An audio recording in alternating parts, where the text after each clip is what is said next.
Hello' everyone, এয়া শনিবাৰে ৰাতিপুৱাই আমি ওলালোঁ চেৰাপুঞ্জী অভিমুখে। এয়া গৈ ৰাস্তাতে এখন ৰেষ্টুৰেণ্ট পালোঁ, তাতে আমি কিবা কিবি খাই ল'লোঁ। তাৰপিছতে ৰেষ্টুৰেণ্টৰ ভিউটো ইমানেই ধুনীয়া, তাত কেইখনমান আমি ফটো উঠি ল'লোঁ। তাৰপিছতে এয়া পুনৰ গৈ আছোঁ আমি আমাৰ নিৰ্দিষ্ট স্থানলৈ। গৈ আমি পালোঁ এলিফেণ্ট ফলছ। এলিফেণ্ট ফলছটো ভিউ চাওকচোন, ইমানেই ধুনীয়া লাগিছে। তাৰ কাষতে আমি কেইখনমান ফটো উঠিলোঁ। এয়া গুণু আৰু মই প'জ দি আছোঁ আৰু মানুহজনে ফটো উঠাই আছে। কি ঠাই দেখিলোঁ আগলৈ ভিডিঅ'বোৰত দেখুৱাম বাৰু। এইটো ভিডিঅ' মই কম সময়তে বনাইছোঁ, আপোনালোকে মৰম দিব বুলি আশা কৰিলোঁ।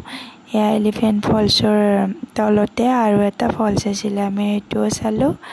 চাই মেলি আৰু আমি আন এখন ঠাইলৈ ৰাওনা কৰিলোঁ। যদি ভিডিঅ'টো চাই ভাল পালে ধুনীয়া কমেণ্ট কৰিব আৰু মৰম দিব।